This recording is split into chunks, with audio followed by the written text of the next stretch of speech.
એ કુલા બાપા રોજ કથા સાંભળવા જતા ને તે એનો છોકરાનો છોકરો કે દાદા કાલે શું કથામાં આવ્યું હતું? તો કે બેટા યાદ નથી. તો તમને કે યાદ નથી રહેતું ને તમે હું રોજ કથામાં જાઓ? યાદ તો તમને કંઈ રહેતું નથી. તો દાદાએ છાણ ભરવાનો સુંડલો હતો, હુંડલો, એ દીકરાને દીધો. લે બેટા ઓલા કુંડમાંથી પાણી ભરતો આવ્યો, કુંડીમાંથી પાણી ભરતો આવ્યો હુંડલામાં. તો છોકરો ગયો, હુંડલામાં પાણી ભરીને આવ્યો. જ્યાં દાદા પાસે પહોંચ્યો ને ત્યાં પાણી બધું હુંડલામાંથી બહાર નીકળી ગયું. વાંસનો સુંડલો આવે ને, બહાર નીકળી ગયો. તો કે દાદા પાણી તો નીકળી ગયું, જાય કે ફરીને ભરતો આવ્યો. 2-3 વાર છોકરાને મોકલ્યો. પછી છોકરો કે પણ દાદા આ સુંડલામાં પાણી ન ભરાય કે. એટલે દાદા કે બેટા મને ખબર છે આમાં પાણી ન ભરાય, પણ 3 વાર તું કુંડીમાંથી પાણી લઈને અહીંયા આવ્યો, માલપા પાણી ભલે ભરાણું નહીં પણ હુંડલો ચોખ્ખો થઈ ગયો. એ કે છાણ હતું નહીં ધોવાઈ ગયું. એમ રોજ કથામાં જઈએ અને સત્સંગરૂપી પાણી ભરીએ, બીજે દી યાદ ભલે ન રહે પણ આપણો આત્મારૂપી હુંડલો ધોવાય તો જાય, સાફ તો થાય જ. તે પહેલો ઉપાય સત્સંગ છે. અને એક બીજો ઉપાય બતાવું, પ્રાર્થના. આ વાત પ્રાર્થનાની હું શ્રદ્ધાથી નથી કરતો, વિશ્વાસથી કરું છું. અને આમ કહું તો નિશ્ચયથી કરું છું. પ્રાર્થના તમે રોજ ઈશ્વરને કરો એટલે એક દિવસ ઉપરવાળો પ્રાર્થના સાંભળે ને સાંભળે.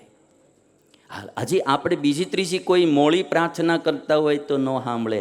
હારા સાધુ થવાની પ્રાર્થના ભગવાનને કરીએ, ઉપરવાળો સાંભળે ને સાંભળે. આપણી મોરબીની કથા એટલે સાધુ થવાની કથા છે. સાધુ એટલે સદગુણોનો ભંડાર, અસાધુ એટલે દુર્ગુણોનો ભંડાર. જેનામાં નકરા દુર્ગુણો હોય એ અસાધુ, એને આપણે રાક્ષસ કહીએ, અસુર કહીએ. રાવણ શું હતો? આમ તો તમે જુઓ તો રાવણ ઉચ્ચ કુળમાં જન્મેલો હતો, માનવ હતો. રાક્ષસની માથે કાંઈ શિંગડા ન હોય, પણ એની દુર્ગુણનો ખજાનો હતો, દોષો સ્વભાવો વાસનાનો ખજાનો, એટલે એને લોકો અસુર અને રાક્ષસ કહે. અને રામ સદગુણનો ખજાનો હતા, એટલા માટે એને ભગવાન તરીકે લોકો પૂછે છે. અને સાધુ એટલે શું? સદગુણનો ખજાનો, જેનામાં સારા સારા ગુણો હોય એ સાધુ છે. અને એવું મારે તમારે બધાએ થવાનું, વેશે કરીને નહીં. વેશે કરીને આપણે સાધુ નથી થવું તો કંઈ નહીં, પણ સદગુણે કરીને મારે તમારે બહેનો ભાઈઓ નાના મોટા બધાએ સાધુ થવાનું છે. અને એ સાધુ થવા રોજ ભગવાનને પ્રાર્થના કરવી. આજ પહેલી તો મારે તમને 5 પ્રાર્થના કેવી છે કે આ પ્રાર્થના તમારે કદાચ જરૂર પડે, કંઈ આ લોકની ધંધો ન હરખો હાલતો હોય તો એ બી કરજો. મારે વનવે એ કોઈ વાત કરવી જ નથી. હા, શારીરિક પ્રોબ્લેમ હોય, પારિવારિક પ્રોબ્લેમ હોય તો ભગવાનને એ બી પ્રાર્થના કરજો, પ્રભુ આમાંથી અમને મુક્તિ આપો, અમારું કંઈક ભલું કરો, રૂડું કરો, એ બી કરજો.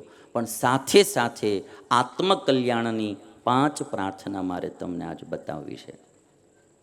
અને જો આ 5 પ્રાર્થના આપણે રોજ કરશું ને, મારો એવો પૂરો વિશ્વાસ છે ઈશ્વર ધીરે ધીરે આ વસ્તુ આપણા આત્મામાં ઉતારશે ને ઉતારશે. એટલે 5 પ્રાર્થના. આજે હું કાલે કંઈક મોરબીમાં ગયેલો, એક બેનને એક ભાઈની ઘરે, ત્યાં પ્રાર્થના બધી લખેલી હતી આ 5. એકવાર મેં ક્યારેક સુરતની કથામાં આ બતાવેલી, ત્યારથી એણે યાદ રાખીને લખી લીધેલી, કાગળમાં લગાડી અને દિવાલ ઉપર લટકાડી હતી. એટલે મને યાદ આવી ગયું કે આ 5 પ્રાર્થના આધ્યાત્મિક માર્ગની ઉન્નતિ માટેની છે.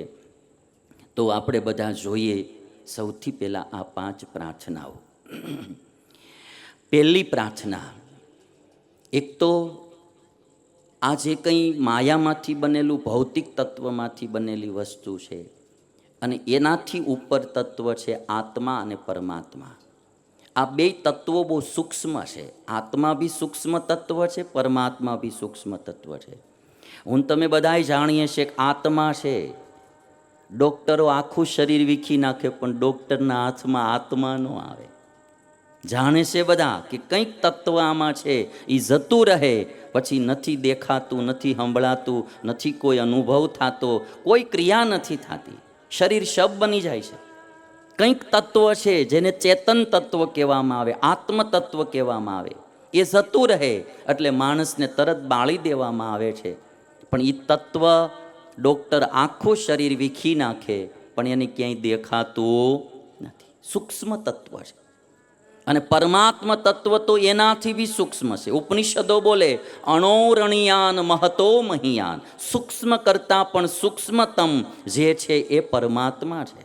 મહાન કરતાં પણ મહાન અને સૂક્ષ્મ કરતાં પણ સૂક્ષ્મ. અણોરણિયાન મહતો મહિયાન. એ બે તત્વની યથાર્થ ઓળખાણ થાય એના માટેની આ પહેલી પ્રાર્થના હું તમે બધા રોજ કરીએ કે હે ભગવાન, મને મારા સ્વરૂપનું યથાર્થ જ્ઞાન થાય, તમારા સ્વરૂપનું યથાર્થ જ્ઞાન થાય. મારા સ્વરૂપનું એટલે આત્મ સ્વરૂપનું.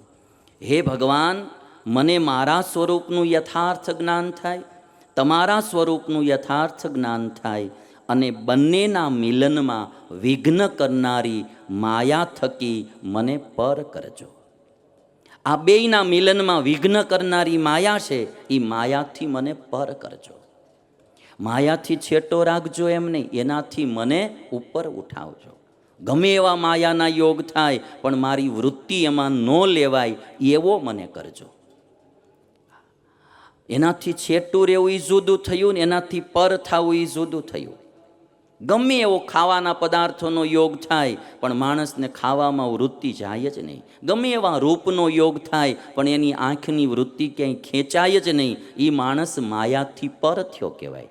ધન કમાવાના કે ધન હેરવવાના ગમે એટલા એની પાસે ચાન્સ હોય પણ જેને કરપ્શન કે અનીતિ કરવાનો વિચાર જ ન આવે તો એ માણસ ધનરૂપી માયાથી પર થયો છે. પર થવું એટલે યોગ નથી અને છેટો છે એમ નહીં, બધું જ મળે છે અને છતાં એ માણાની વૃત્તિ એમાં તણાતી નથી, એને માયાથી પર થયો કહેવાય. ફૂટપાથ ઉપર રહેનારાને એમ થાય કે મારે પીએમ નથી થવું, તો એ કંઈ વૈરાગ ન કહેવાય, એ કંઈ વૈરાગ ન કહેવાય. પણ એને આમ નીચેના પદે જ હોય તો એને એમ ન થાય કે મારે પીએમ નથી થવું, તે વૈરાગ કહેવાય. અટલ બિહારી વાજપેયી જ્યારે વડાપ્રધાન હતા ત્યારે લાલકૃષ્ણ અડવાણી નાયબ વડાપ્રધાન હતા. એને એમ ન થાય કે મારે વડાપ્રધાન નથી થવું, તો એ વૈરાગ કહેવાય. ઓલાને બિચારાને આવી વાત, મારે વડાપ્રધાન નથી થવું, પણ તને હવે સરપંચે કોઈ કરે એમ નથી. એટલે એ વૈરાગ ન કહેવાય, એ માયાથી પર ન કહેવાય. ઓલી વ્યક્તિ માયાથી પર કહેવાય. ભરતને ગાદી મળતી હતી. ભરતજી 14 વર્ષ ગાદી ઉપર બેસી, 14 વર્ષ નહીં, બેસવું હોય તો આ ગાદી તો પરમેનન્ટ માંગી હતી, પણ ભરતજીએ ગાદીનો સેજ પણ એક વાર ન બેઠા. આ ભરત માયાથી પર થયેલા કહેવાય. યોગ જ ન હોય તો એને ક્યાં વાત છે? યોગ હતો અને એનાથી એ નહીં, રામની ગાદી મારે ન લેવાય, એ એનાથી પર થયેલા હતા.